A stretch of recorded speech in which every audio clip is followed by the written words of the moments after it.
Era Santander. Bienvenidos a este panel Ericsson versus Apple, implicaciones de acceso a los mercados. Vamos a iniciar para premiar a los puntuales que ya se conectaron. Mi nombre es Andrés Jaramillo Sanz, yo soy miembro de la Asociación Colombiana de Derecho a la Competencia y hoy estaré moderando este panel. Gracias, en primer lugar, a la asociación por haber organizado este panel y a todos ustedes por asistir. De antemano debemos excusarnos, pues la doctora María José Lamus no va a poder participar el día de hoy en este panel debido a temas médicos. Lamentamos mucho su ausencia, pues su conocimiento en propiedad intelectual es muy valioso. Sin embargo, tenemos panelistas de la más alta calidad el día de hoy. Hoy nos acompañan el doctor Felipe García Pineda, socio de Robledo Abogados, es abogado egresado de la Universidad Externa de Colombia, con especializaciones en propiedad intelectual, Derecho de Autor y Nuevas Tecnologías de la misma institución y Derecho Comercial de la Pontificia Universidad Javeriana. Adicionalmente, es magíster en Asesoría Jurídica de Empresas en el Instituto de Empresa de Madrid y magíster en Derecho de la Competencia, Queen Mary School de la Universidad de Londres, en donde se graduó con méritos. Tiene amplia experiencia en el sector público, donde ha servido como superintendente de Industria y Comercio encargado, delegado para asuntos jurisdiccionales de la Superintendencia de Industria y Comercio, donde fue mi jefe, director de la Dirección Nacional de Derecho de Autor, asesor del Ministerio de Justicia y del Derecho y abogado de la Delegatura para la Protección de la Competencia de la Superintendencia de Industria y Comercio. En el sector privado, lideró el área de Derecho de la Competencia y del Consumidor de la firma Felipe Prieto Carrizosa Ferrero de Ulloría y trabajó como abogado de firmas como Rojas, Pérez y Robledo Abogados. También nos acompaña el doctor Víctor Ayal de Lemos, socio de la firma Advocat. Es abogado de la Pontificia Universidad Javeriana, especialista en ciencias políticas, económicas y sociales de la Universidad de Notre Dame, LLM Global Business Law de New York University, con la distinción de Dean's Award y Máster en Leyes de National University of Singapore. Víctor ha enfocado su práctica profesional en Derecho de la Competencia, cubriendo los temas relacionados con regulación ex ante, prácticas restrictivas de la competencia, competencia desleal e integraciones empresariales. Actualmente es miembro de la Asociación Colombiana de Derecho a la Competencia, donde se desempeña como director del Comité de Economía Digital. Antes de iniciar con este panel, les pediría que si tienen alguna pregunta a lo largo del panel, les vayan haciendo en el chat para realizarlas a los panelistas al final de sus intervenciones. El día de hoy vamos a hablar de un caso muy interesante que está en boca de todas las firmas de abogados, entidades y académicos en Colombia, que involucra a dos gigantes de la tecnología como lo son Ericsson y Apple. Se trata de una medida cautelar decretada por el Juzgado 43 del Circuito de Bogotá en el mes de abril de 2022. Dicha providencia, el juzgado ordenó a Apple que cesara la importación a Colombia de cualquier producto que infringiera la patente de Ericsson relacionada con tecnologías 5G. Muchísimas dudas han surgido en ese caso, pues hace parte de una serie de litigios en Colombia y del mundo que involucra patentes esenciales para el uso de tecnología 5G y también denominadas licencias FRAND. Adicionalmente, dichas medidas pues, tuvieron como efecto suspender la importación de productos de Apple como iPhone 13, iPhone 12 y una serie de iPads a Colombia. Esto, por supuesto, pues, impide la entrada de uno de los competidores más importantes del mercado de celulares y además una serie de temas que vamos a discutir hoy, como son las patentes esenciales, las licencias FRAND, ese conflicto constante entre el derecho a la competencia y la propiedad intelectual, e incluso en ese litigio se ha hablado de litigio predatorio. Es un caso que viene de años atrás, en donde se han presentado diferentes acciones en distintas jurisdicciones, incluyendo Estados Unidos y Latinoamérica, con diferentes resultados. Incluso en Colombia, el juzgado 49 civil del circuito de Bogotá ya había negado unas cautelas en ese sentido y, según entiendo, la Superintendencia de Industria y Comercio también tiene su conocimiento de unas medidas cautelares que entiendo no han sido resueltas. Para iniciar y sin más preámbulos, el doctor Ayalde nos va a hacer una explicación de esos pormenores del caso y esos antecedentes relevantes para entrar en la discusión del día de hoy. Doctor Víctor, muchas gracias y tiene usted el uso de la palabra. Andrés, muchas gracias y muchas gracias a la Asociación Colombiana de Derecho a la Competencia a su presidente, a su junta directiva por estos espacios para discutir estos asuntos tan importantes. Entonces, pues vamos a empezar un poquito a dar un poco de contexto.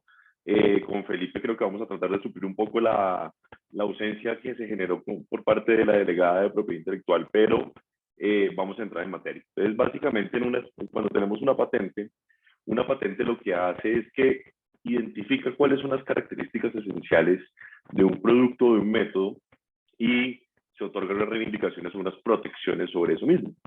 Cuando uno está tratando siempre de buscar dónde está una infracción de este tipo, se mira cuáles son esas características esenciales y cómo ese producto o método las reproduce. En la industria de telecomunicaciones, y esto es un caso espectacular porque rara vez se juntan propiedad intelectual, competencia y regulación de telecomunicaciones, la industria de telecomunicaciones, desde su regulación, al menos en los años 90, siempre ha propendido porque hay una apertura de los mercados, por una estandarización. Y en este caso, precisamente, nace de la coyuntura de esos esfuerzos de estandarización para promover e implementar el despliegue de la tecnología.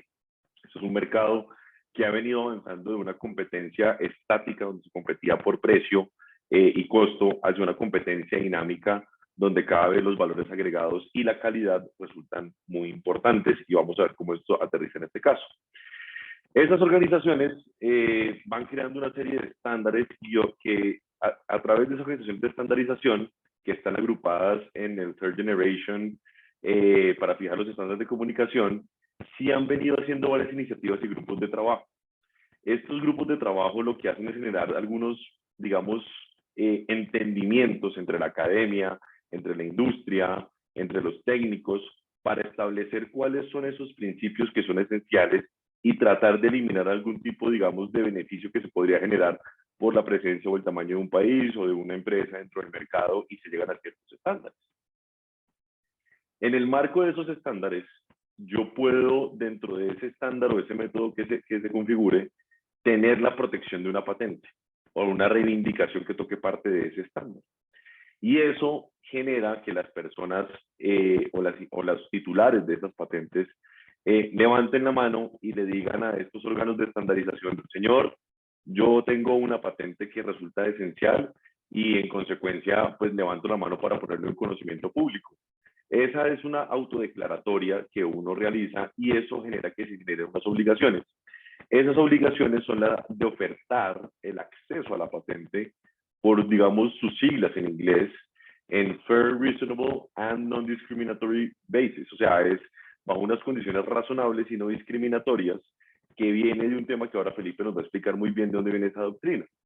Entonces, básicamente yo levanto la mano y digo que tengo una patente de ese estilo y en consecuencia genero la obligación, al ser parte del miembro de estas organizaciones, de tener que ofertar bajo esos términos el acceso o el licenciamiento de esa patente.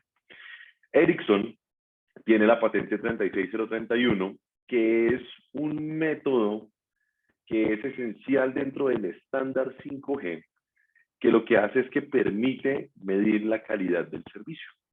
Y esto resulta muy importante porque los que seguimos la regulación de telecomunicaciones, vemos, por ejemplo, como en el caso de Colombia, la CRC ha venido evolucionando en materia de protección al usuario y se ha enfocado mucho en la regulación de la calidad de los servicios. Ya hemos ido avanzando de los temas de asimetría de información, del tema de protección contractual, para ir llegando a medir ese estándar y esa calidad.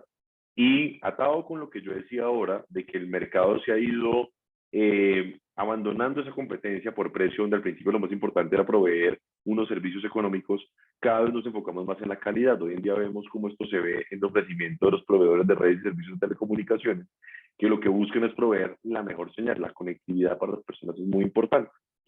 Y esto resulta muy importante porque en el año 2017, Ericsson dice: estoy listo, la patente se registra en Colombia en el año 2019, pero estoy listo para empezar a decir que vamos a negociar en términos plan el acceso a estas patentes necesarias para el estándar 5G.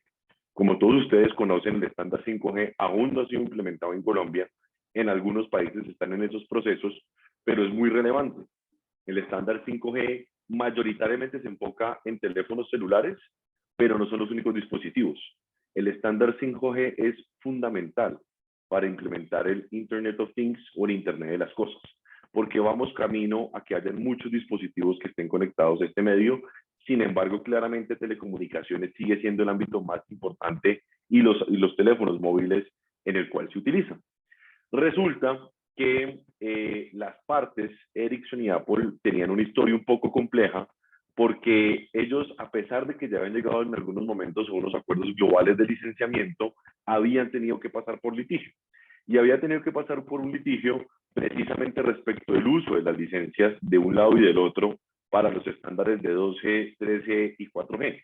Cuando inicia esta discusión sobre el estándar 5G y las patentes referentes a ellas, las partes todavía tenían vigentes el acuerdo al cual habían llegado en el año 2015, que era el segundo acuerdo que había sobre el licenciamiento entre ellas.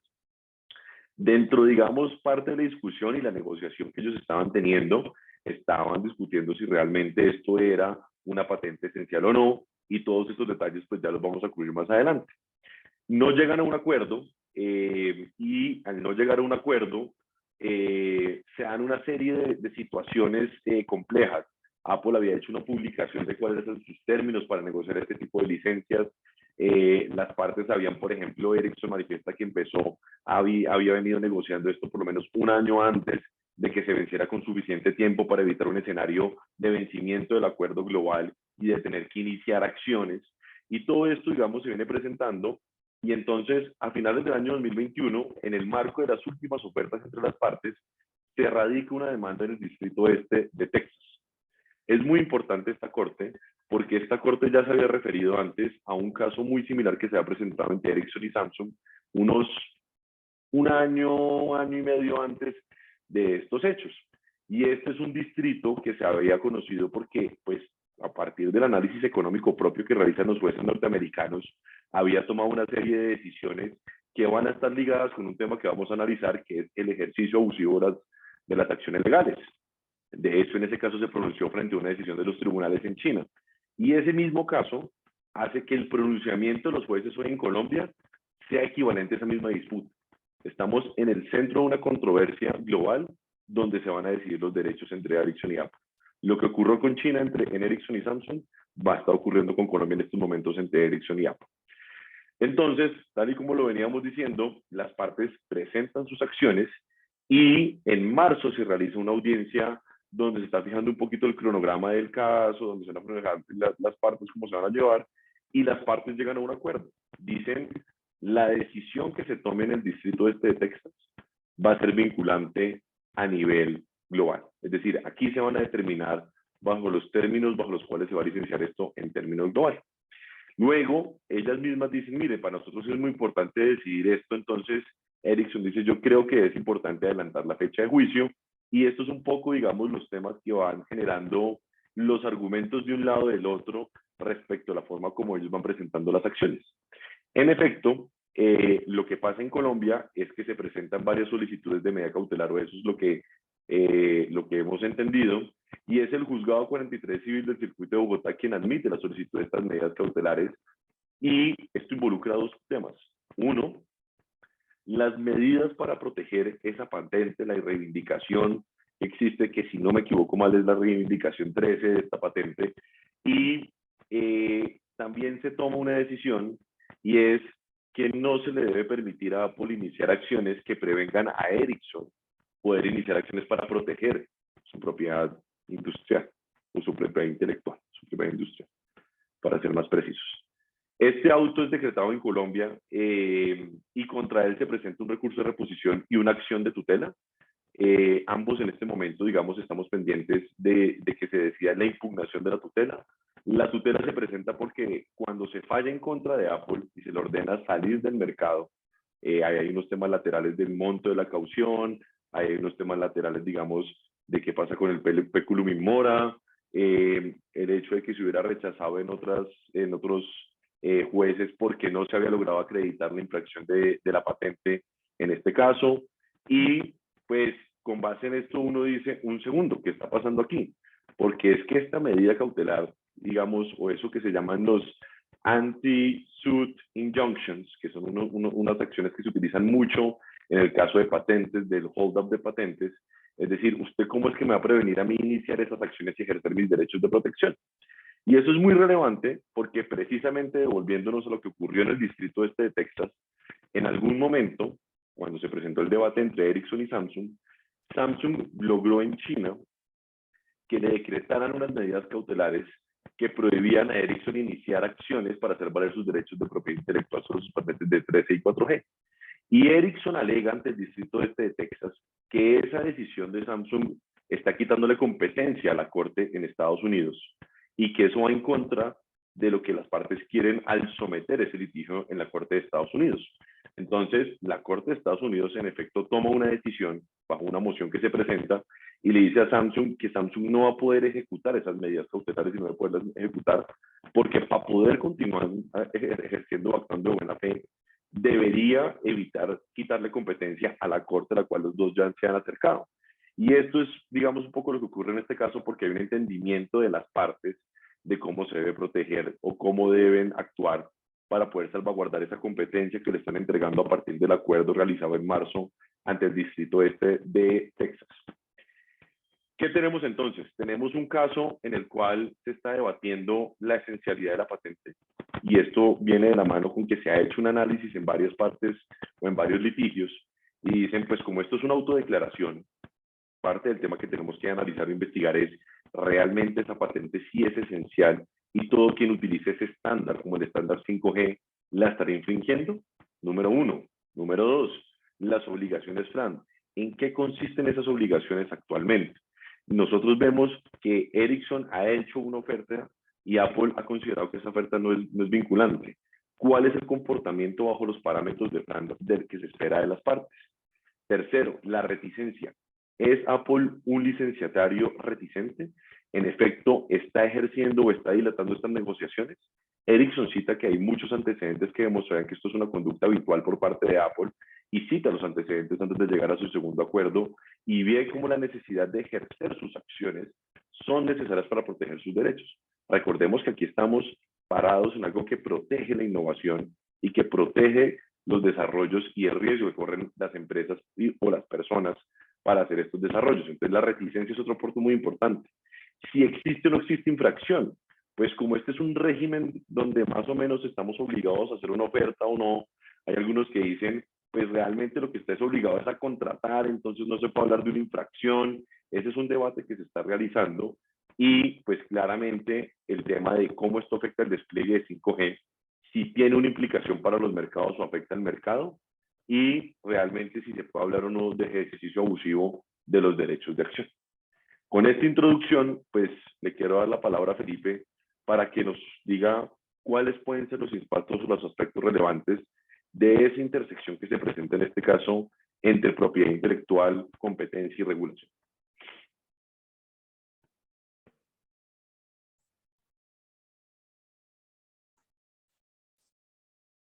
Muchas gracias, Víctor.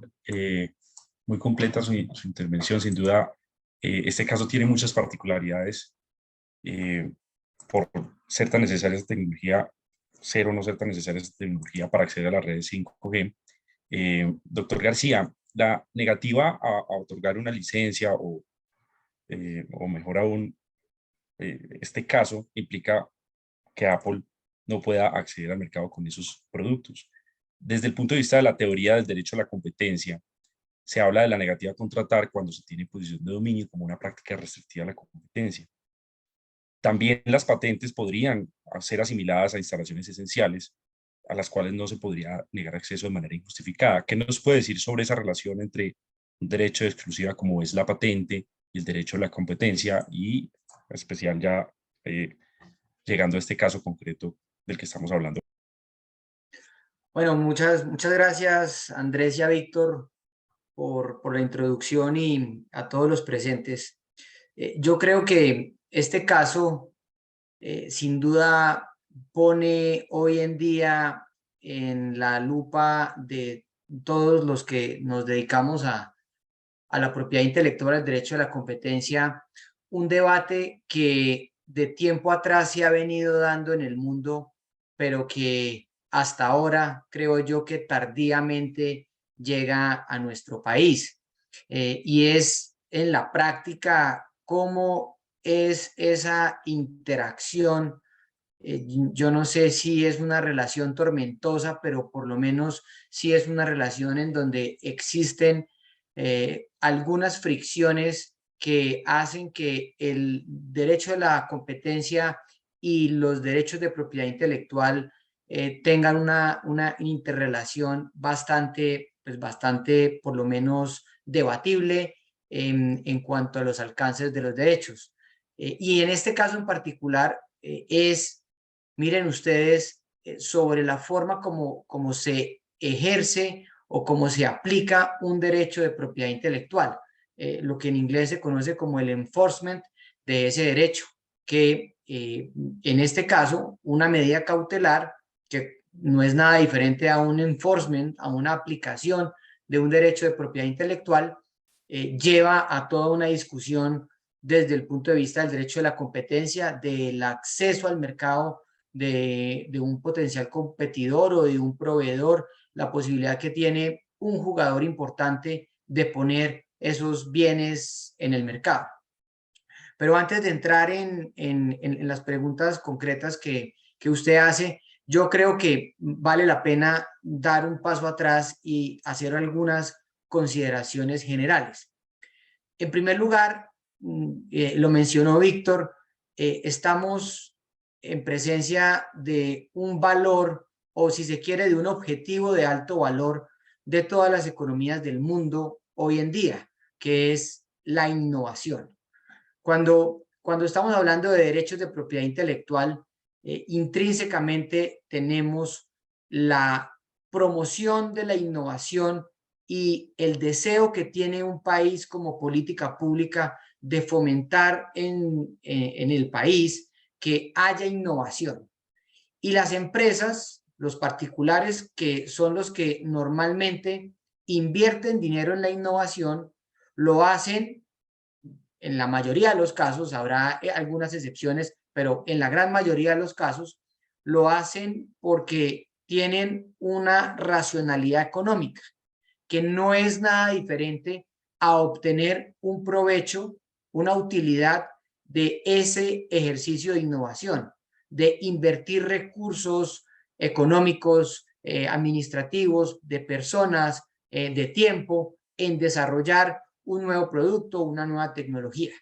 Entonces, con eso en mente, los derechos de propiedad intelectual dan a los inventores, a los innovadores, les dan un incentivo que es nada diferente a ese derecho de exclusiva que confiere cualquier derecho de propiedad industrial o de propiedad intelectual en términos generales.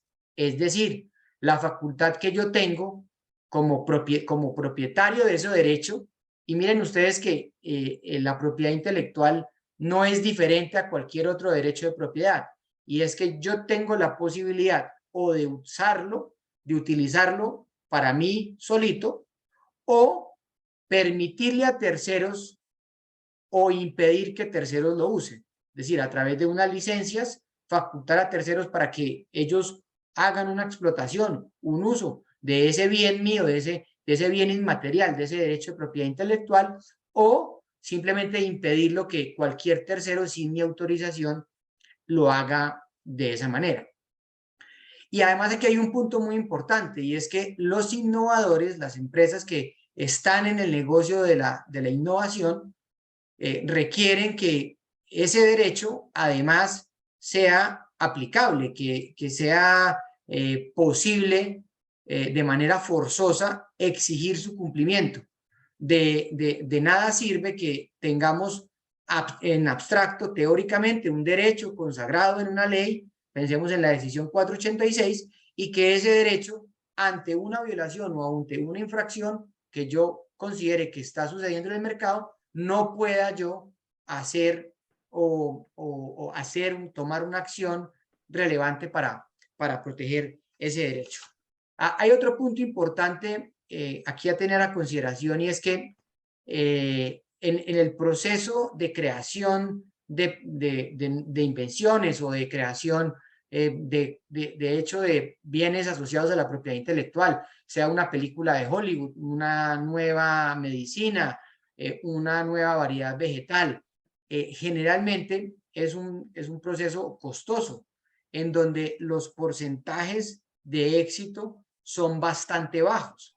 Luego, cuando algo es exitoso, una medicina, insisto, una tecnología, en el caso del 5G, es razonable, si se quiere, desde el punto de vista económico, que ese titular que ha hecho ese desarrollo tecnológico, ese inventor, pues obtenga unos dividendos, una utilidad que a la luz de los ojos del derecho a la competencia puede parecer algo, digamos, no tan, algo que puede causar cierto escozor, porque en principio esas primeras rentas van a ser necesariamente supracompetitivas, porque el inventor ha dispuesto una cantidad de recursos, ha invertido una suma importante de recursos para llegar a esa invención exitosa que ha sido fruto de la patente y que además está siendo utilizada en el mercado, pero tiene que recuperar una cantidad de costos hundidos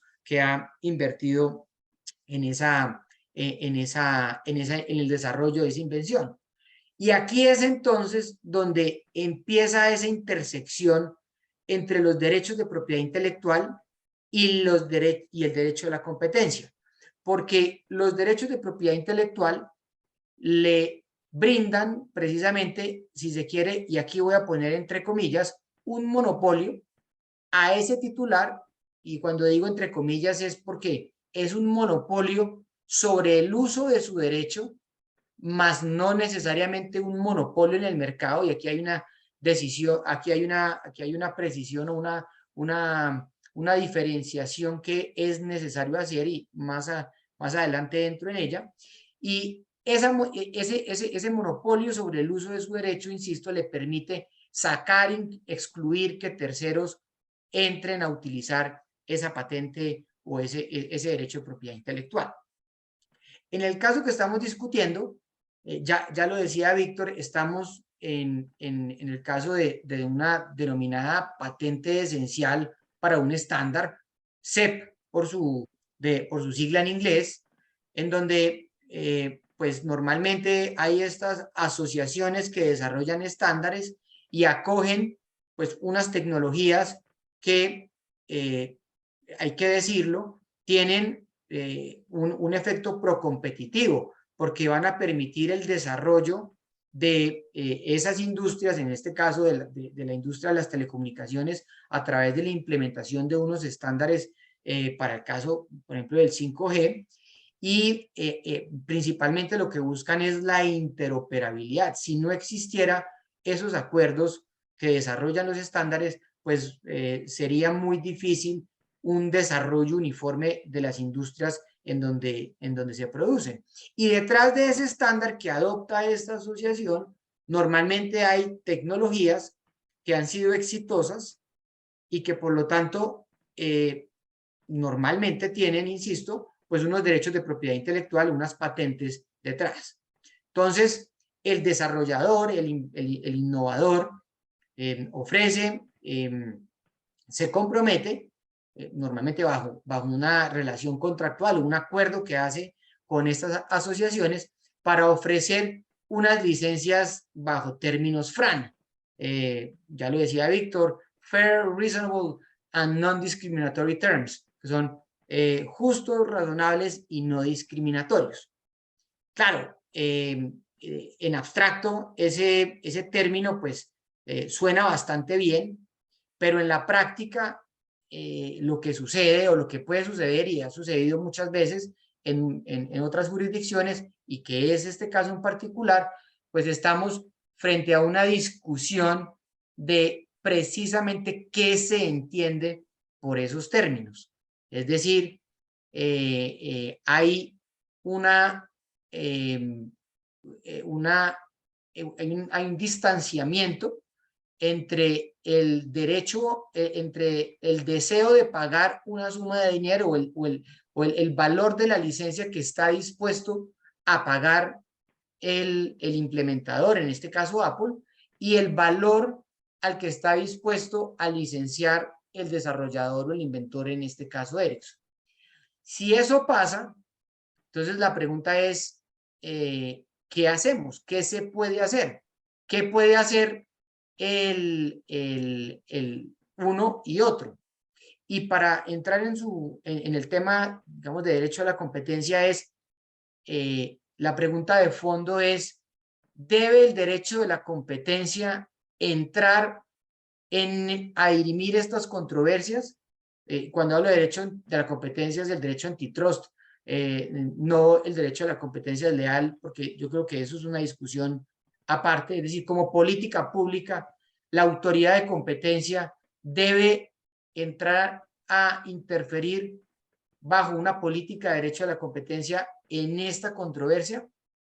Y yo creo que una primera aproximación es el derecho a la competencia está pensado y está previsto para proteger el proceso competitivo, no para proteger competidores, aunque hay que decirlo, en la práctica esa diferenciación termina siendo pues una línea bastante tenue, pero como línea de principio sí hay que decir que la intervención de la autoridad de competencia debe de estar encaminada a proteger el proceso competitivo, más no un competidor en particular, por grande o chiquito que sea.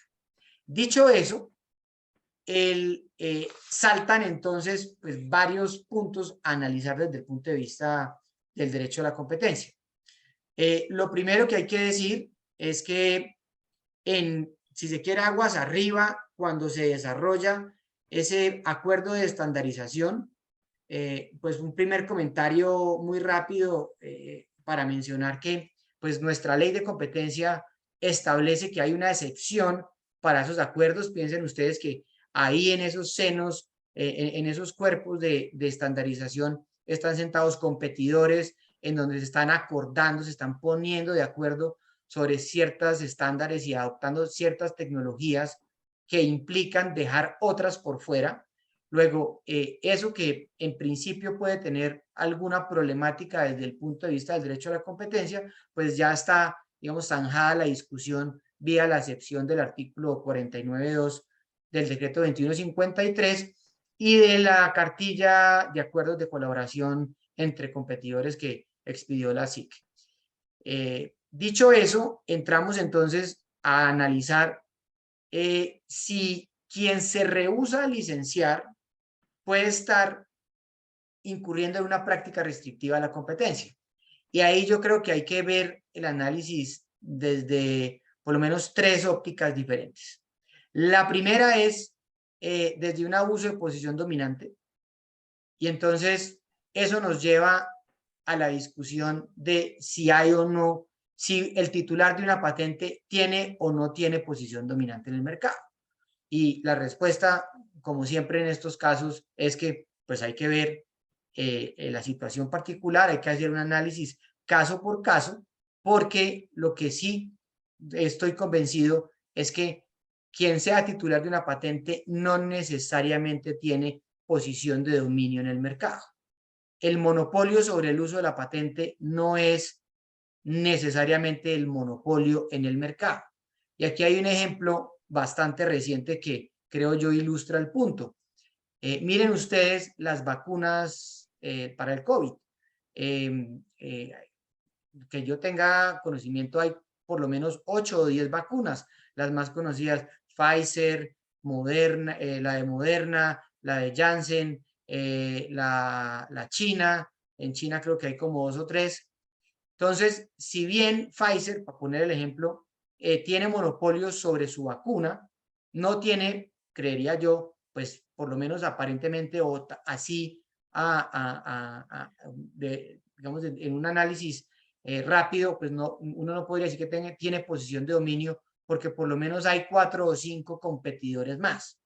Luego, para poder siquiera seguir en el análisis de si constituye o no un abuso de posición dominante, habría que primero despachar ese interrogante. Si llegamos a la conclusión de que tiene posición dominante en el mercado, pues el análisis es también mucho más profundo y habría que entrar a determinar si esa negativa a licenciar, cuál es el objetivo perseguido y además si tiene o no una justificación económica razonable. Que eso nos lleva al análisis, en segundo lugar, de lo que usted mencionaba, de si una patente puede ser considerada o no una instalación esencial. Aquí hay que recordar que la Super, digamos, ha tenido una posición, si se quiere, restrictiva frente al análisis, por lo menos de la conducta de abuso de posición dominante, en el caso de la Sociedad Portuaria de Barranquilla. Recuerden ustedes, y aquí el análisis yo creo que es muy relevante para el caso de un derecho de propiedad intelectual, porque en la misma resolución, creo que es la 56488 del 2013, es la decisión de la Sociedad Portuaria de Barranquilla, ahí la Super lo que dice es, pues hay que tener mucho cuidado de que no vamos a desincentivar la innovación. Y miren ustedes cómo entra entonces en una conexión íntima con lo que mencionábamos al inicio de la intervención. Ahora, yo creo que, pues comprobada una posición dominante, pues hay que entrar a analizar los otros elementos a ver si efectivamente es posible entrar en un caso de instalación esencial. Pero, pues aquí la decisión de la autoridad sería pues ordenar el acceso a esa instalación esencial, y ahí incluso también se podría abrir una posibilidad de una medida cautelar en sede administrativa. Luego, yo creo que es una posibilidad que se abre, pero que habría que ser muy cuidadosos de no, permitir o de no llevar a desincentivar la innovación y de cumplir con los otros requisitos que ha fijado la Superintendencia de Industria y Comercio. Y en tercer lugar, creo que hay un punto importante, y es desde el punto de vista de la prohibición general del artículo 155 de la ley 155 del 59. Esta prohibición general pues ha sido utilizada por la Superintendencia de Industria y Comercio como una especie de válvula de escape, o como una safety net para atrapar ahí infracciones, incluso conductas unilaterales que, no obstante el potencial infractor no tiene posición dominante en el mercado, sí tiene un poder de mercado importante, y entonces ahí se podrían encuadrar, pues como como la norma lo dice, cualquier conducta tendiente a limitar la libre competencia, y entonces ahí habría que superar ese test. Y miren ustedes, otro tema que podría ser es unos precios inequitativos, creo que habla la norma, que aquí es donde entonces las condiciones de licenciamiento FRAN podrían tener una discusión adicional de si no, al no ser que una corte o que la autoridad de competencia llega a la conclusión de que de ese ofrecimiento de licencia FRAN en efecto no lo es, si eso constituye o no un precio excesivo o un precio inequitativo a la luz del artículo primero. Entonces, yo con eso creo que pues ahí también habría margen, por lo menos, para dar un debate en la aplicación del derecho a la competencia. Y ya finalmente aquí para terminar, pues lo que mencionaba Víctor, que es pues un tema, creo yo, que fascinante, y es si el titular de la patente tiene la facultad de solicitar o no una medida cautelar, que es justo en el tema en el que estamos. Y si esa solicitud de la medida cautelar pues constituye o no pues una violación del derecho a la competencia, un abuso a litigar, o de pronto pues una práctica restrictiva a la competencia, como se pudo haber analizado en algunos casos en Europa y en Estados Unidos de igual forma. Y ahí pues hay un debate. Estados Unidos pues para no excederme, tiene una decisión en el año 2006, creo yo que es bastante importante en el caso de eBay, en donde la Corte Suprema de Justicia limitó sustancialmente ese derecho de presentar medidas cautelares, y ya desde el Ejecutivo hemos visto como una especie de novela en donde en el año 2013 el gobierno de Obama expidió una orden ejecutiva en donde de alguna manera acogía esa línea de la Corte Suprema de Justicia, y en donde pues decía que existiendo una patente CEP y un ofrecimiento para negociar en términos FRAN, pues no debería permitirse, como regla general, no debería permitirse las medidas cautelares. Obviamente sí, la indemnización de perjuicios. Después, en la era Trump, en el año 2019, se cambió la tesis y se cambió el enfoque de política pública, diciendo que esto es un tema más de propiedad intelectual y no de derecho a la competencia. Luego, deberían permitirse estas medidas cautelares. Y recientemente, en la administración Biden, pues ya revocaron la orden del 2019, pero no hay una nueva orden, o por lo menos hasta donde yo tengo entendido, pues no hay una nueva orden ejecutiva. Entonces quedó como un poco en el aire ese tema. Entonces a mí me parece que pues ahí con esto cierro la intervención y quedamos en manos del moderador. Muchas gracias, doctor García. Pues muy interesante las intervenciones de ambos. Yo tengo varias preguntas para ambos. Doctor Ayalde, para iniciar, teniendo en cuenta que se trata de patentes esenciales y que se deben hacer estas licencias FRAN, ¿usted cree, y teniendo en cuenta lo que dijo el doctor García, que el derecho a la competencia puede traer alguna solución, puede intervenir, en especial teniendo en cuenta que hay una decisión judicial?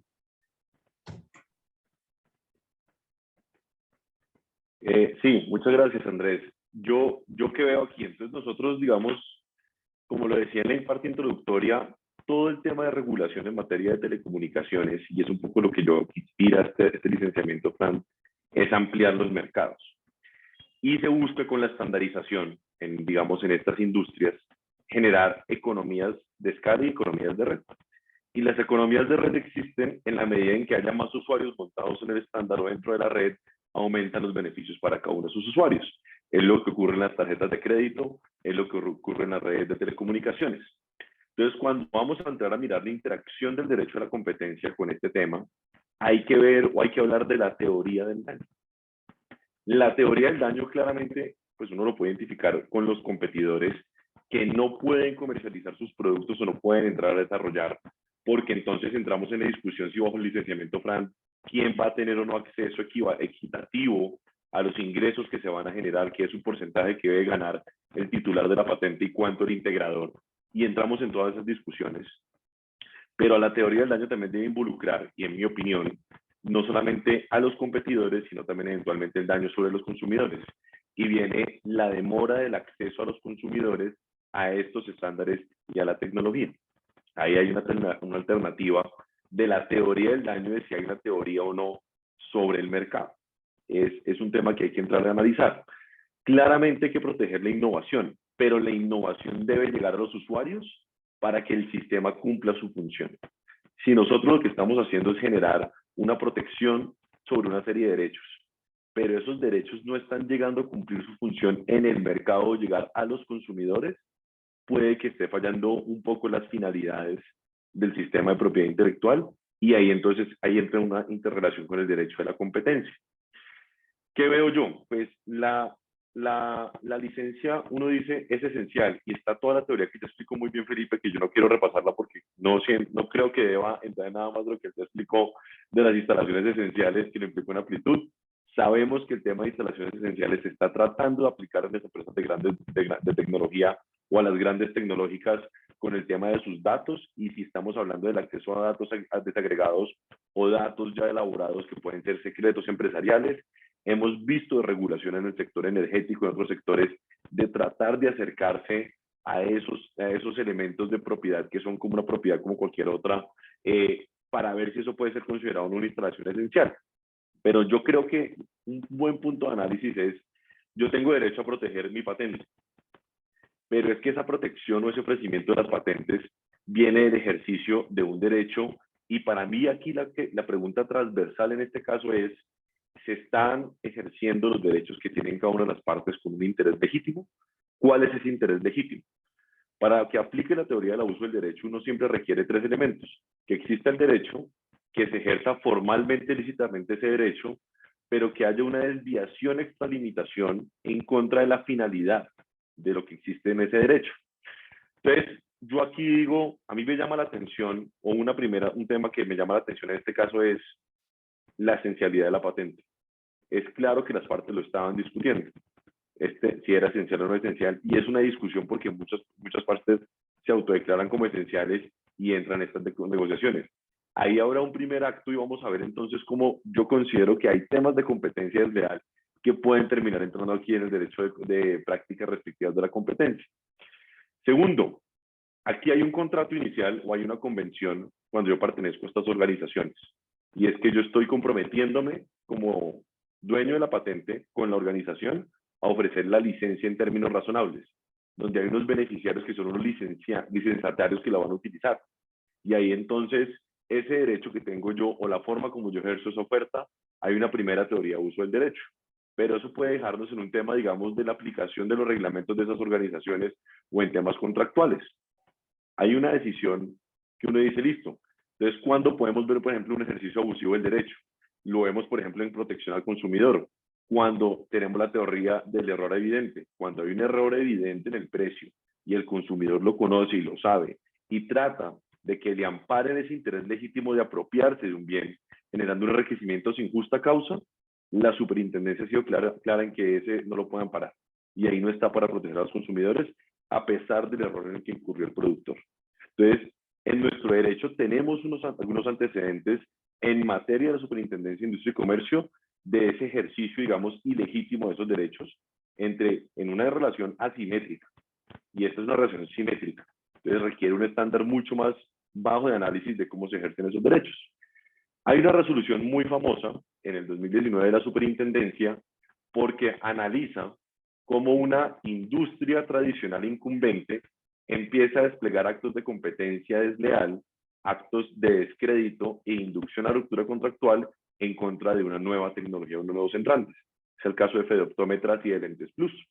Y ahí, bajo la figura de la competencia desleal administrativa, la SIC indica que es muy habitual que ciertas empresas desarrollen y desplieguen en los mercados ciertas conductas que, siendo de competencia desleal, adquieren cierta relevancia en el mercado o afectan el mercado en conjunto, que activan que la Superintendencia de Industria y Comercio pueda actuar como autoridad administrativa. Esto es una facultad que está en el artículo 6 de la Ley 1340 de 2009. Entonces, además de las vías con las que estoy totalmente de acuerdo con Felipe, que puede llegar la superintendencia a actuar aquí como para proteger los mercados, en materia de competencia desleal como autoridad administrativa, porque esas conductas de competencia desleal las vimos recientemente en una apertura que hubo, las vimos en los casos de Lactosueros 1 y 2, pues la superintendencia eventualmente podría decir, entiendo que esto es un tema de competencia desleal, entiendo que es un tema interpartes, pero aquí se está generando una afectación en el mercado. Y la teoría del daño entonces la dato con lo de arriba. Si estamos alegando que la estandarización, si estamos indicando que la estandarización tiene por la finalidad de beneficiar a los consumidores, de abrir el mercado de efectos de red, el no dar esas patentes puede ser utilizado como una teoría para ese daño.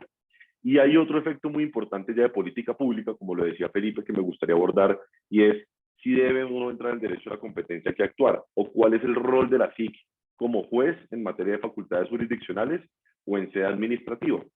Porque aquí claramente estamos generando un efecto, o el efecto que yo llamo el de las oportunidades perdidas. Y es que este nivel de litigiosidad, cuando vemos que se inician 9 o 10 acciones o 12 acciones en un país como Colombia y se generan acciones en muchas partes del mundo, ¿cuál es el efecto disuasorio que se genera sobre el ecosistema de emprendimiento o de los innovadores, que van a empezar a utilizar estas estándares para entrar al mercado, para generar nuevos servicios, porque todo, digamos, estos esquemas de estandarización, de apertura de los mercados, también buscan generar incentivos sobre la innovación y que entren nuevos entrantes. Y si para Apple, que vimos que intentó alegar ante la tutela que se estaba en indefensión ante todas estas acciones y estas decisiones, pues ahí también hay un efecto.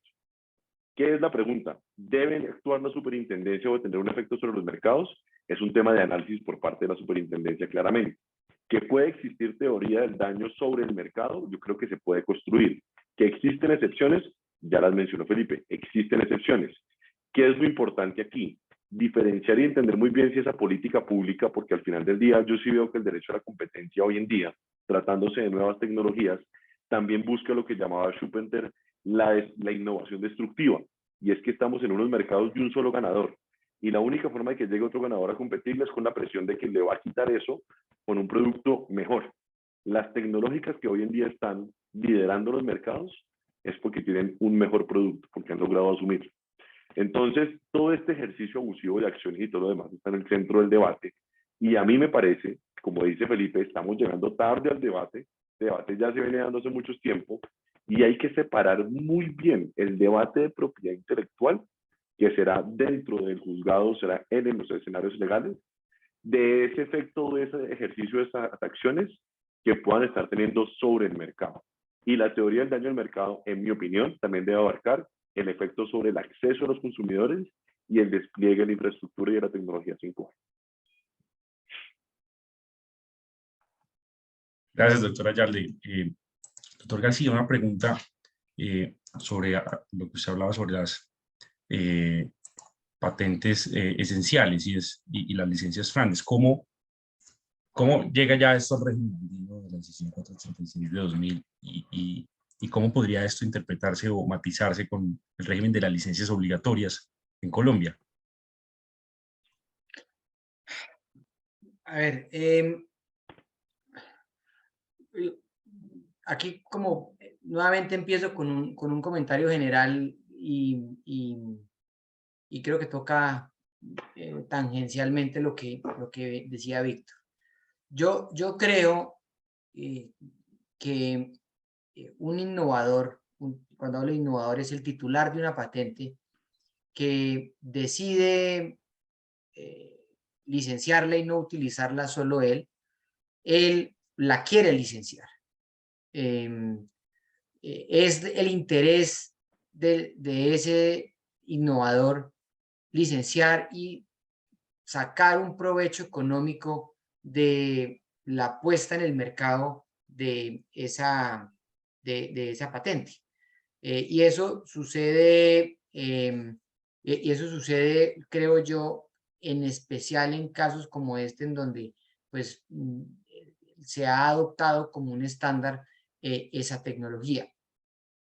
Yo creo que el régimen de licencias obligatorias,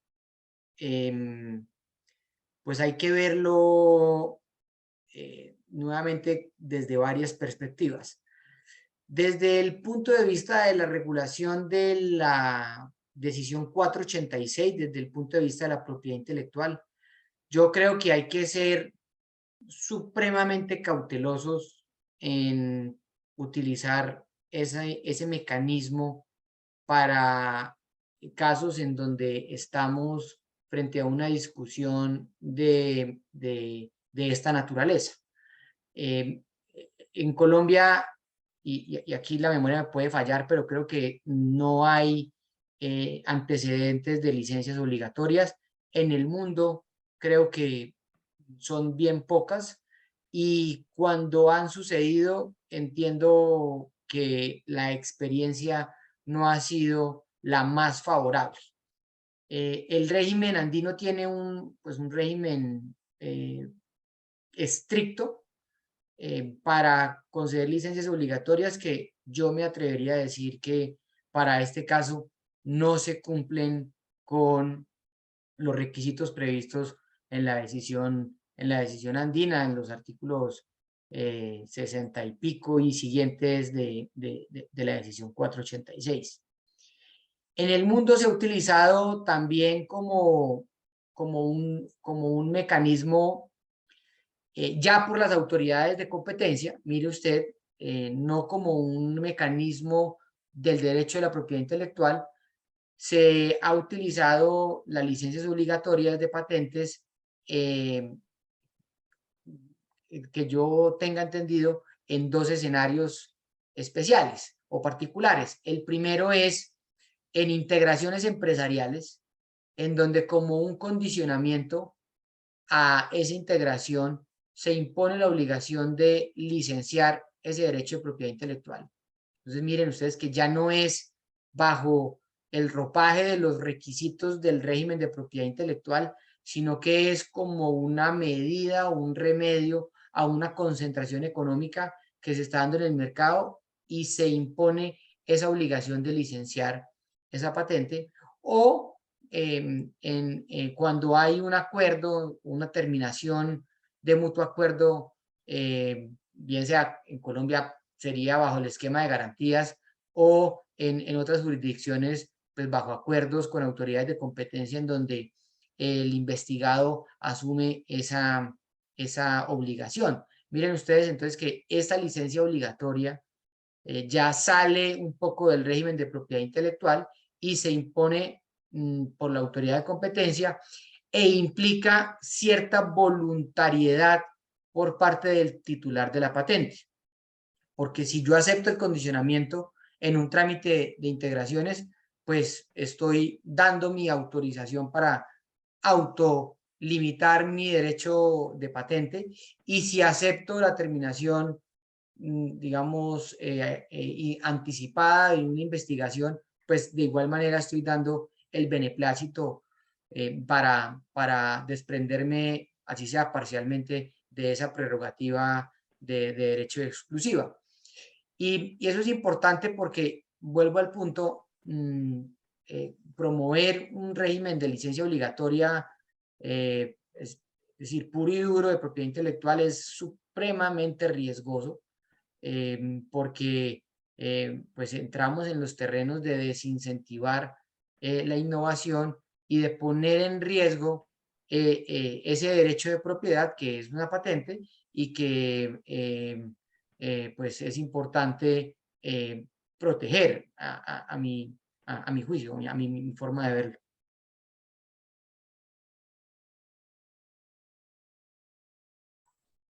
Muchas gracias, doctor García. Doctora Yale, usted habló de la posibilidad o de que esto se podría tratar de un ejercicio abusivo del derecho a litigar.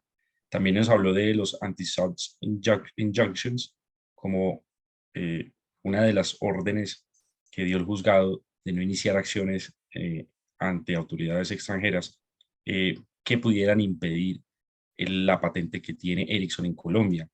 Yo le quería preguntar, y adicionalmente, y tiene que ver con una de las preguntas que nos hacen en el chat, y es, se han iniciado muchas acciones de esta naturaleza. Tengo entendido que el juzgado 49 Civil del Circuito negó esas unas medidas cautelares eh, por este motivo, teniendo en cuenta el periculum in mora y teniendo en cuenta que para el juzgado se trataba de un asunto contractual y no de infracción a derechos de propiedad intelectual. También tengo entendido que se inició ante la superintendencia una similar, según el recurso que fue resuelto por el juzgado 43. Y yo le quería preguntar cómo ese ejercicio de todas las acciones legales puede ser un acto de competencia desleal, en especial en el régimen colombiano, el delito 56 del 96, que no tiene, pues no tiene ningún acto de esa naturaleza y siendo un tema tan innovador de comprender. Sí, bueno, yo creo que uno para analizar, digamos, si la conducta en general puede ser de competencia desleal, en Colombia no, que yo conozca, no hay un antecedente de litigio abusivo en materia, digamos, de competencia desleal o de ejercicio de esas acciones, pero sí hay algunos antecedentes de abuso de derechos como mecanismos o métodos para impedir el acceso al mercado. Entonces, por ejemplo, lo hemos visto con estándares como el ejercicio del derecho de petición, que soporta el derecho de lobbying ante las autoridades para tratar de sacar regulación para sacar a competidores, o por ejemplo a través de actos de engaño o actos de descrédito. Entonces, por ejemplo, uno podría pensar en este caso, se me ocurre ahora con su pregunta, que si a uno lo podrían condenar que es un acto de engaño uno decir al mercado que la patente de uno es esencial y no es esencial, y que de esa forma uno termina afectando el funcionamiento del mercado, y es tal esa afectación que activa esa protección del derecho colectivo del mercado que pueda asumir la superintendencia en sede administrativa y no bajo las facultades jurisdiccionales. Pero pues también uno podría decir que como es una violación de normas, y como la violación de normas pueden ser incluso algunas normas del régimen de prácticas restrictivas de la competencia, pues uno también podría estar impidiendo el acceso al mercado, pero para eso se requiere la validación o la existencia de una posición dominante, como explicaba Felipe.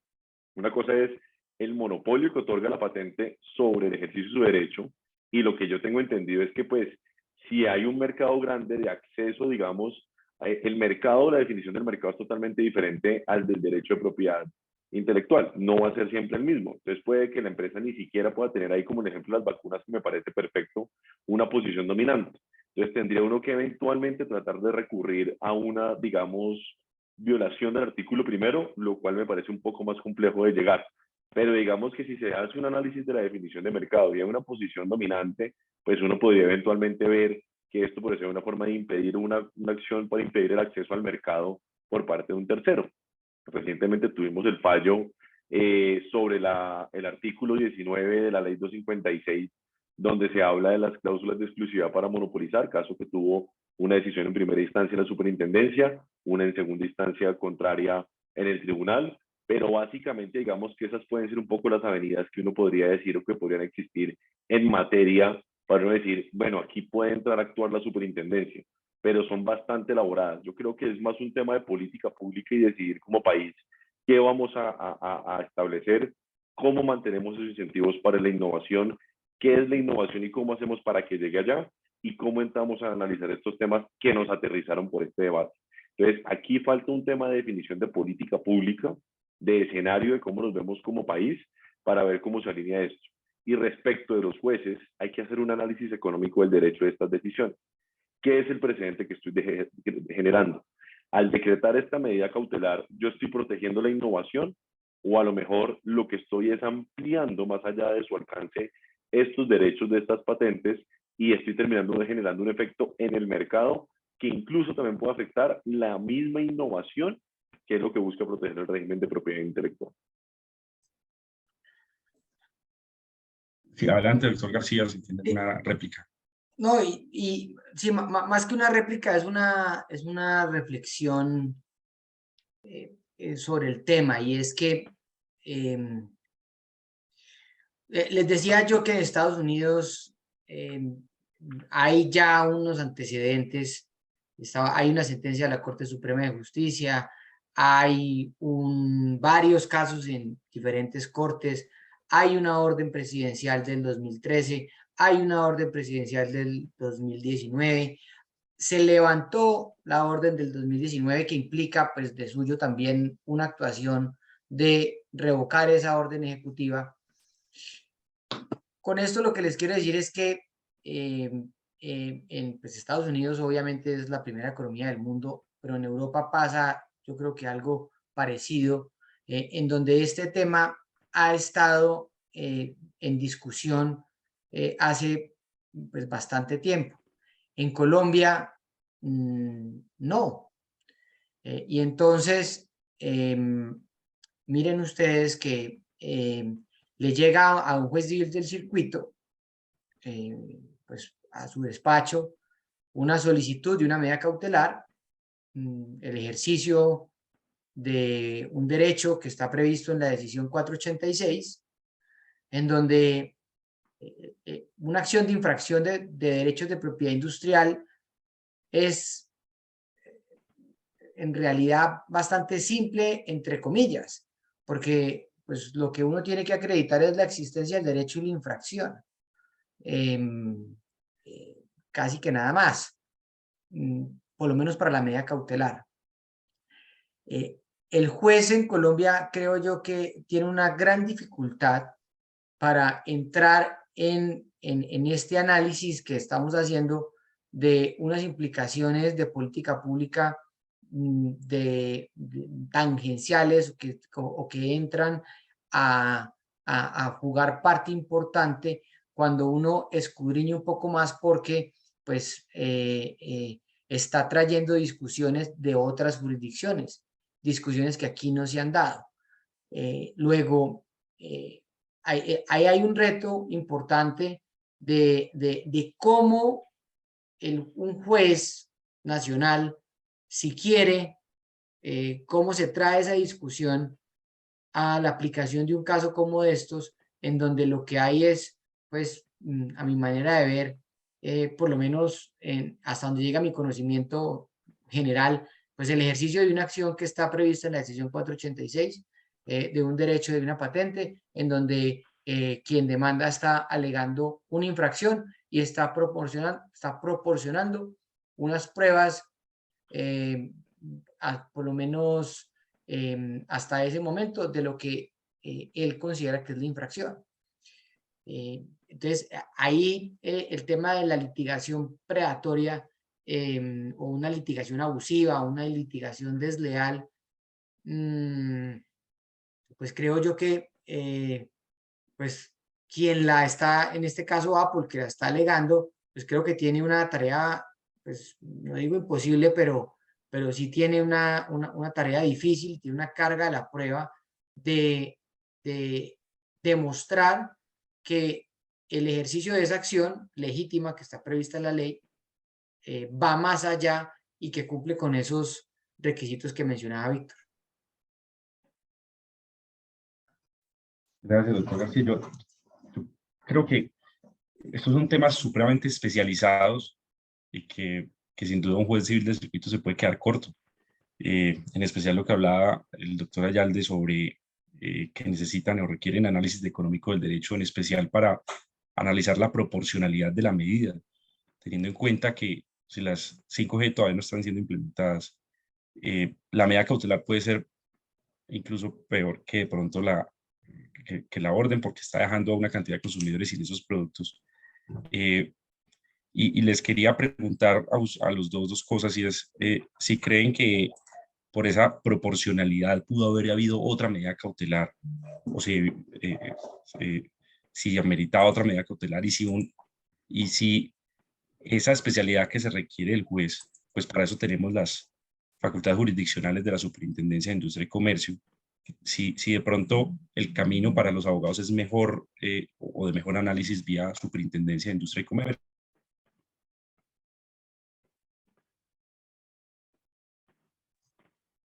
Pues Víctor, si quiere yo voy rápidamente sobre los puntos. Yo creo que uno en el litigio pues la experiencia siempre es mixta. Unos días uno le va bien en unos pleitos, otros días no le va tan bien en otros pleitos.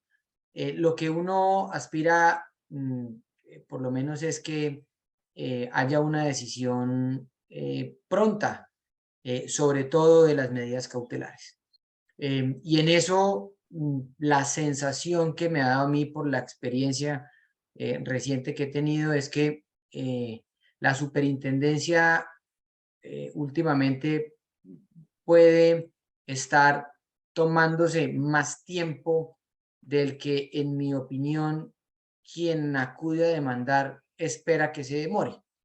Porque quien presenta una medida cautelar, pues lo que está solicitando básicamente es que de inmediato se tome una acción para impedir que se siga cometiendo la violación de su derecho o una infracción en el mercado. Y si el juez o la superintendencia no lo hace con prontitud, pues eso pierde pues cualquier finalidad. Pongamos el ejemplo de una importación de una mercancía ilegal, de contrabando, infractora de una marca, pues para no tocar este tema. Si la superintendencia o el juez no toma una decisión pronta, pues entra la importación, los productos se distribuyen en el mercado y ya la medida cautelar pues pierde cualquier efecto. Y eso me permite contestar su primera pregunta, y es que yo creo que tratándose de derechos de propiedad intelectual,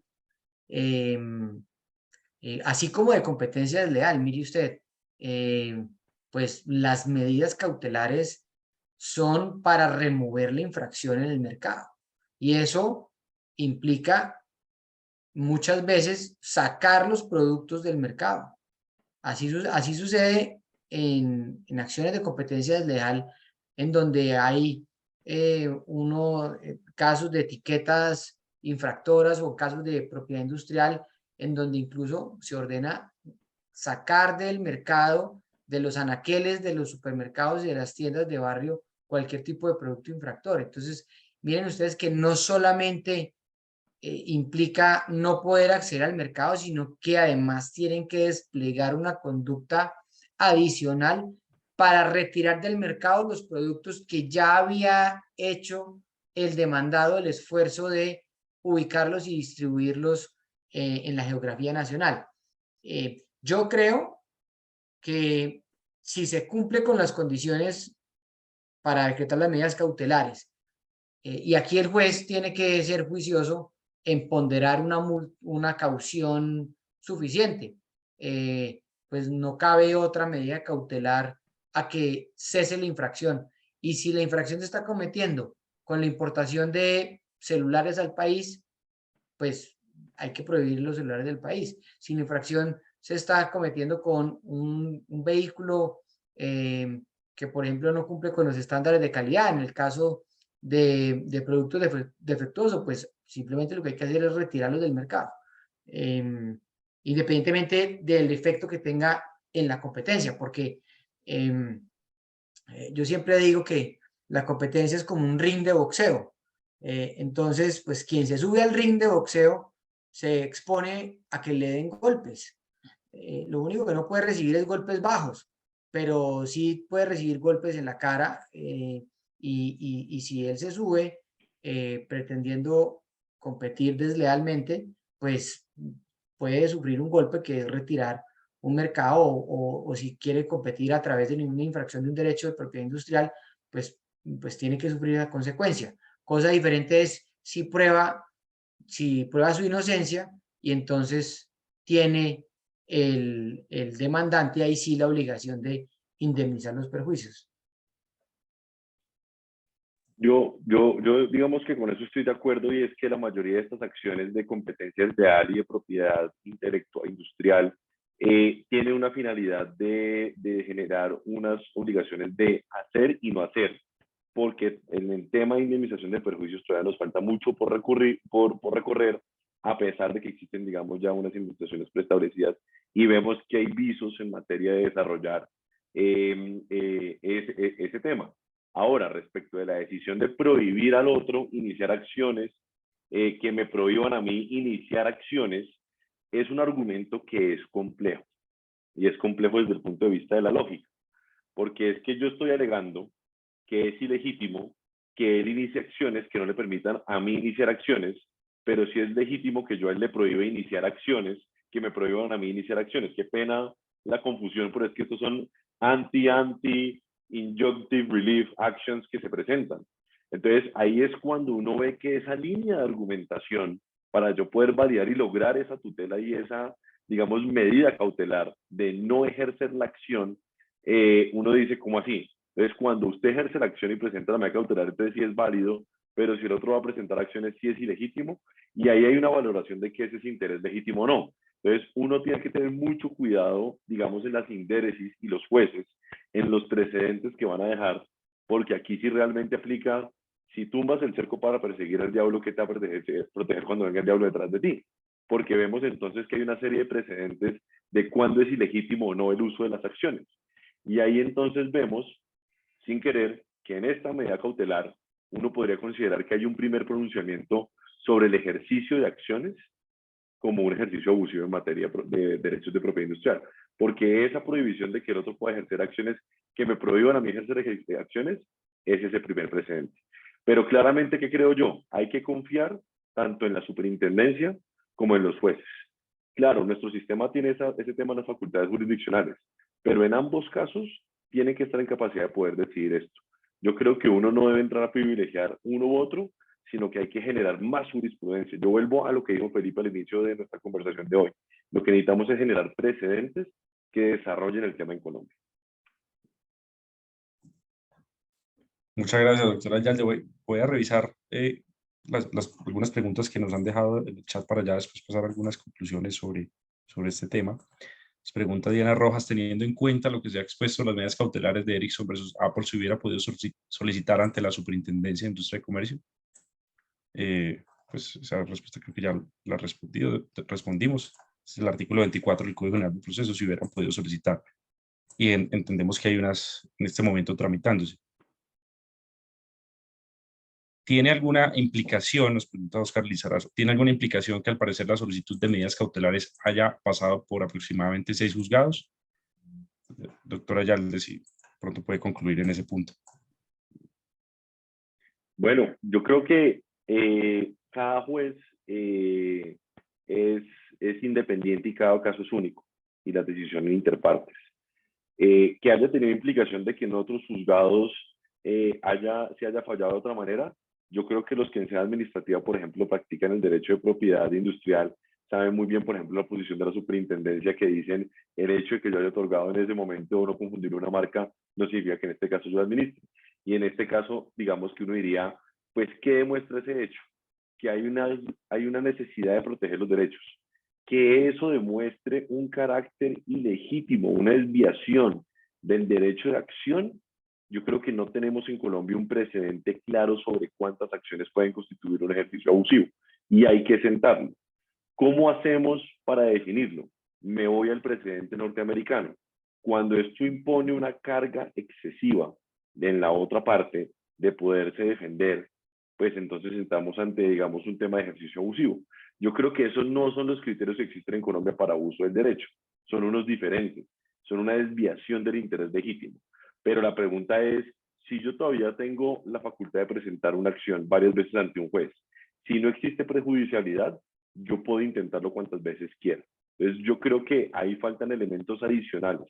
Ese hecho de solamente 6 veces presentarlo no me parece suficiente para que uno considere que hay un ejercicio legítimo. Hay que acompañarlo de otros elementos probatorios. Doctor García, ¿algún comentario sobre ese punto? No, ahí sí, yo creo que estamos totalmente de acuerdo.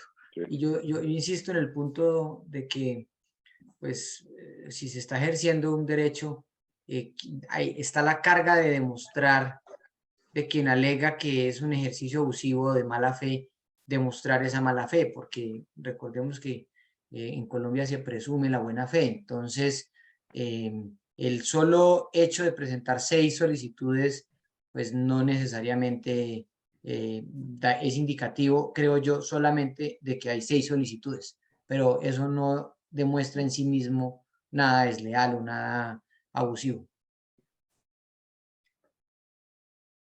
Otra de las preguntas que nos hacen es Diana. Dice, saltando debates procesales, en relación con el fondo del caso, tengo entendido que las redes 5G son complejas. Mi pregunta es si la firma Ericsson está incurriendo en monopolización ilegal de mercado al negarse a licenciar una patente necesaria para que otras empresas compitan. Doctor García. Felipe ya lo respondió. Sí, ya la respondió. Sí. Pero pues si Pero hay como un resumen. de nuevo. No, sí, claro. No, es que yo ahí simplemente haría la precisión de que por lo menos lo que entendemos del caso es que Ericsson no se está negando a otorgar ni a licenciar esa patente.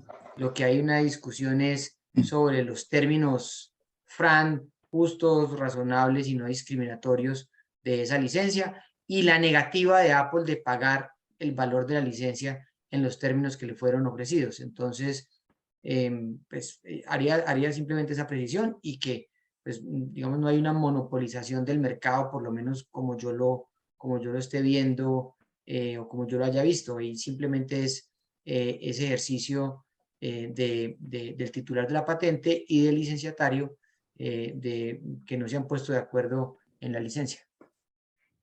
También nos pregunta que cuál sería el mercado que se quiere monopolizar. Me imagino que la pregunta es cuál sería el mercado relevante en el cual estamos hablando. En especial con su intervención, doctor García, sobre el ejemplo que hizo sobre las vacunas. ¿Cuál sería en este caso ese mercado?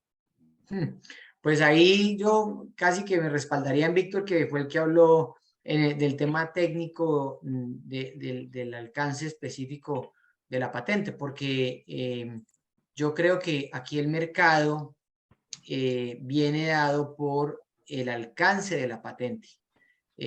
Haciendo el paralelo con el ejercicio de las vacunas, el mercado de las vacunas del COVID es el mercado de las vacunas del COVID.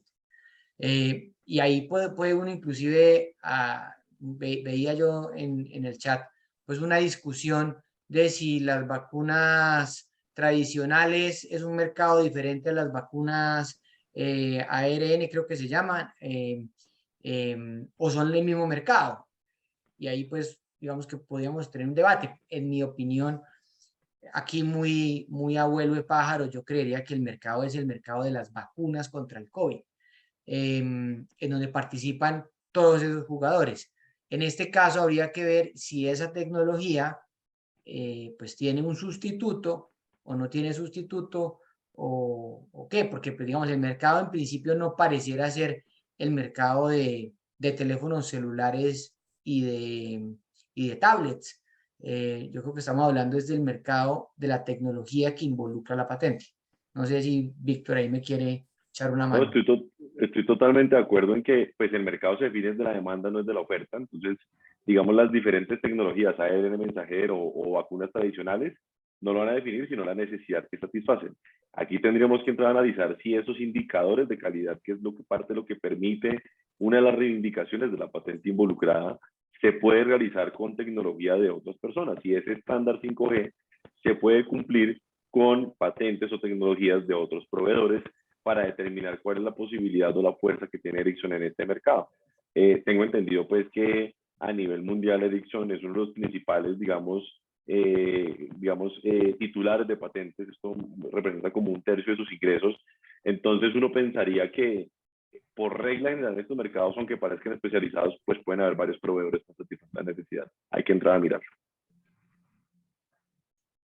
Pregunta Regina.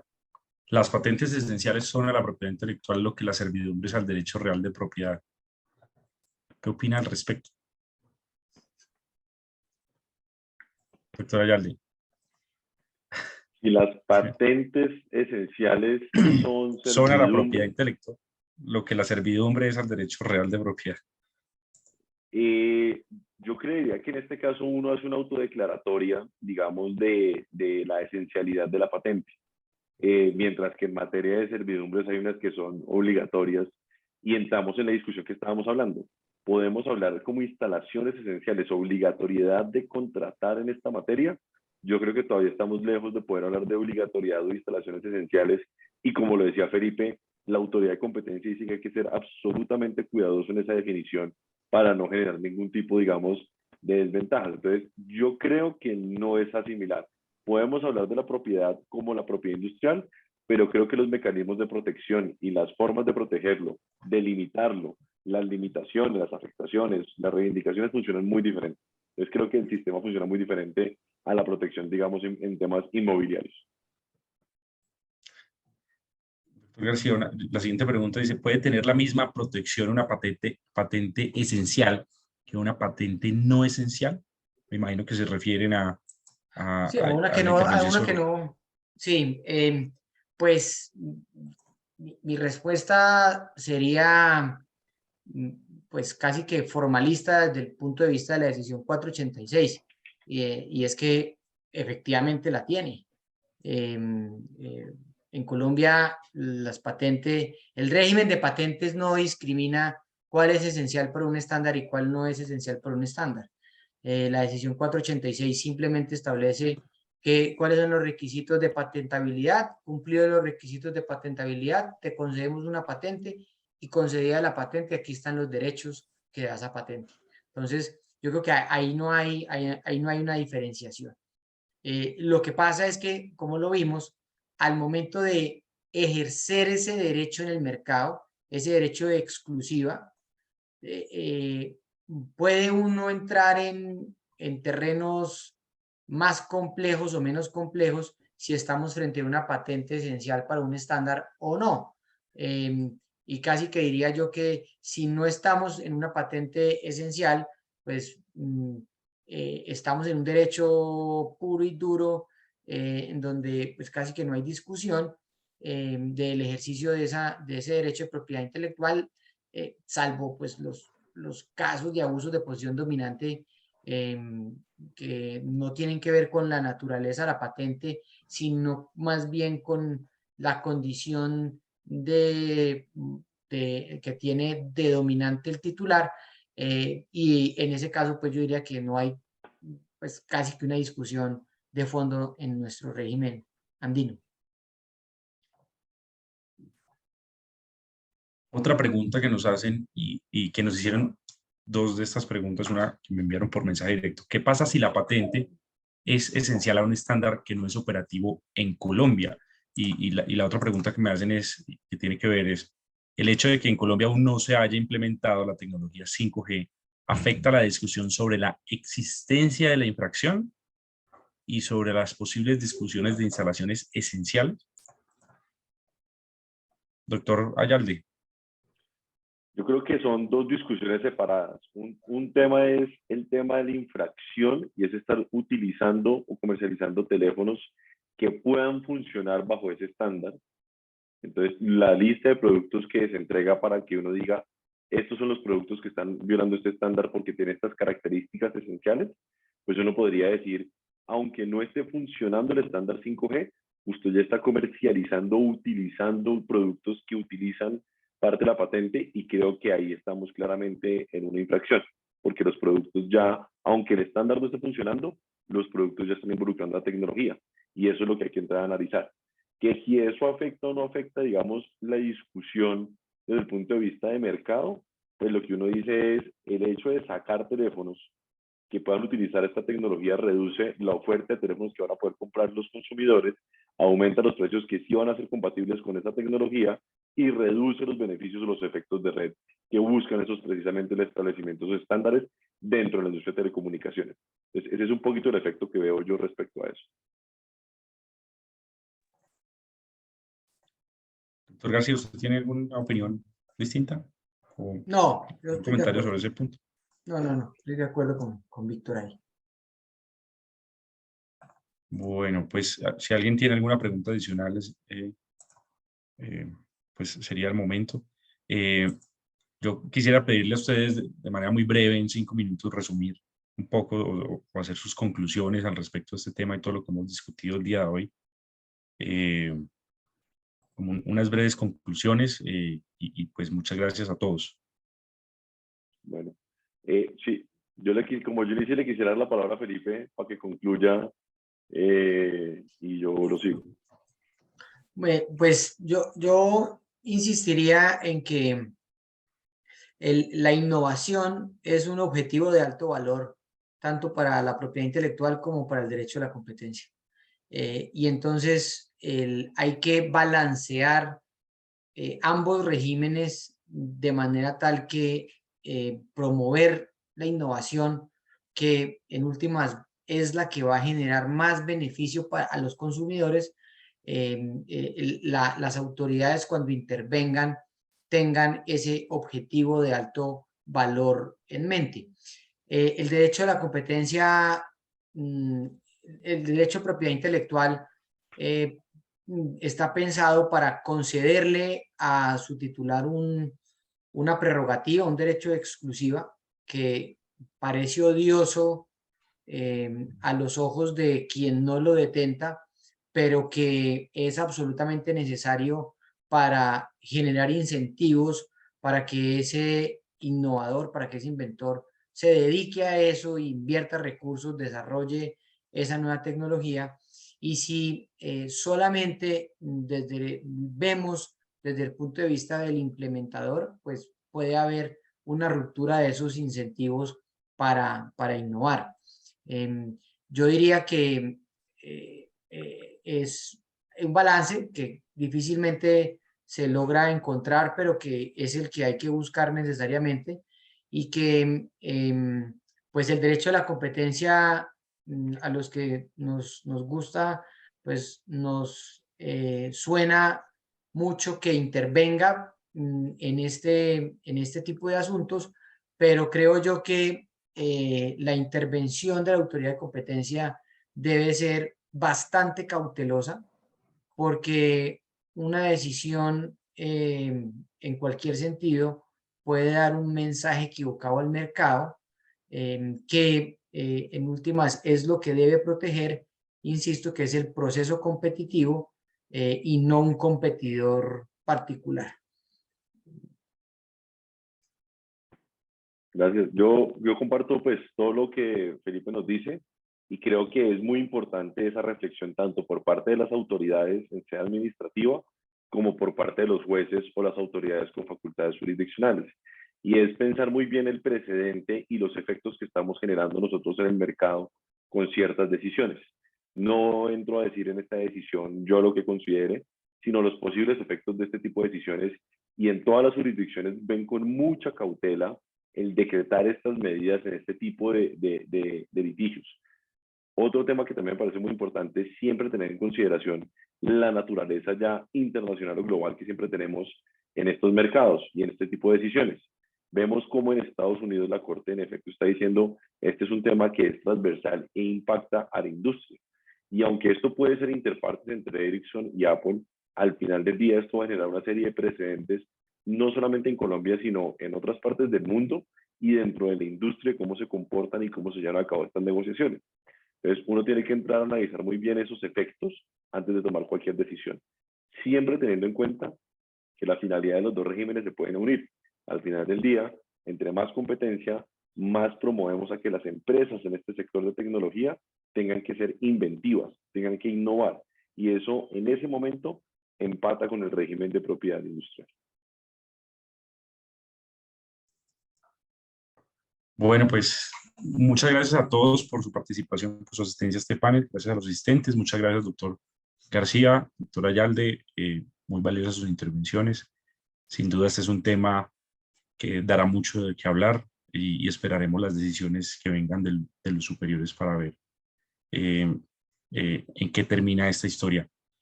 Muchas gracias a la asociación y los invitamos a que sigan conectados con todos los eventos y paneles que organiza la Asociación de Derecho a la Competencia.